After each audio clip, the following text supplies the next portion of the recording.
Chapter 10, Kathmandu, by Vikram, Seth. Paragraph 1. I get a cheap room in the center of town and sleep for hours. The next morning, with Mr. Shah's son and nephew, I visit the two temples in Kathmandu that are most sacred to Hindus and Buddhists. Paragraph 2. At Pashupatinath, outside, which a sign proclaims, "Entrance for the Hindus only," there is an atmosphere of febrile confusion. Priests, hawkers, devotees, tourists, cows, monkeys, pigeons, and dogs roam through the grounds. We offer a few flowers. There are so many worshippers that some people trying to get the priest's attention are elbowed aside by others pushing their way to the front. A princess of the Nepalese royal house appears. Everyone bows and makes way. By the main gate, a party of saffron-clad Westerners struggle for permission to enter. The policeman is not convinced that they are the Hindus. Only Hindus are allowed to enter the temple. A fight breaks out between two monkeys. One chases the other, who jumps onto a Shivalinga, then runs screaming around the temples and down to the river, the holy Bagmati that flows below. A corpse is being cremated on its banks. Washerwomen are at their work and children bathe. From a balcony, a basket of flowers and leaves, old offerings now wilted, is dropped into the river. A small shrine half protrudes from the stone platform on the riverbank. When it emerges fully, the goddess inside will escape, and the evil period of the Kali Yuga will end on earth. Paragraph 3. At the Bodhnath Stupa, the Buddhist shrine of Kathmandu, there is, in contrast, a sense of stillness. Its immense white dome is ringed by a road. Small shops stand on its outer edge. Many of these are owned by Tibetan immigrants. Felt bags, Tibetan prints, and silver jewelry can be bought here. There are no crowds. This is a haven of quietness in the busy streets around. Paragraph 4. Kathmandu is vivid, mercenary, religious, with small shrines to flower-adorned deities along the narrowest and busiest streets, with fruit sellers, flute sellers, hawkers of postcards, shops selling Western cosmetics, film rolls and chocolate, or copper utensils and Nepalese antiques. Film songs blare out from the radios, car horns sound, bicycle bells ring, stray cows low questioningly at motorcycles, vendors shout out their wares. I indulge myself mindlessly.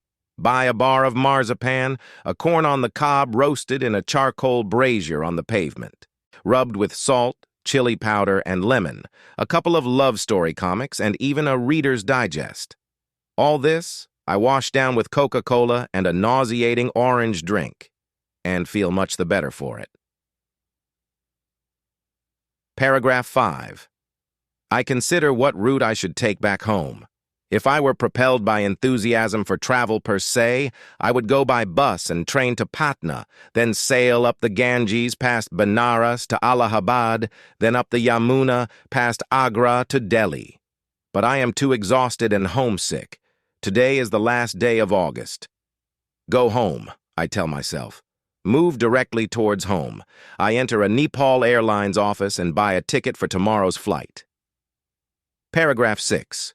I look at the flute seller standing in a corner of the square near the hotel. In his hand is a pole with an attachment at the top from which 50 or 60 bansuris protrude in all directions, like the quills of a porcupine.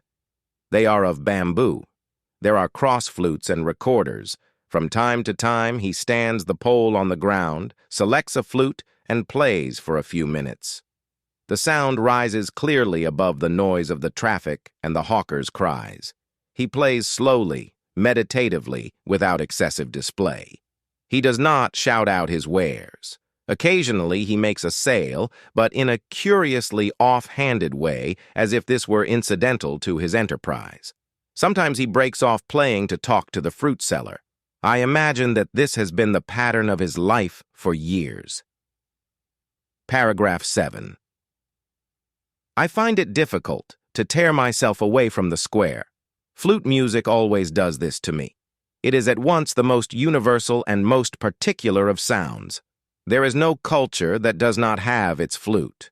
The reed ney, the recorder, the Japanese shakuhachi, the deep bansuri of Hindustani classical music, the clear or breathy flutes of South America, the high-pitched Chinese flutes. Each has its specific fingering and compass.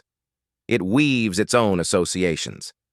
Yet to hear any flute is, it seems to me, to be drawn into the commonality of all mankind, to be moved by music closest in its phrases and sentences to the human voice. Its motive force, too, is living breath. It, too, needs to pause and breathe before it can go on. Paragraph 8.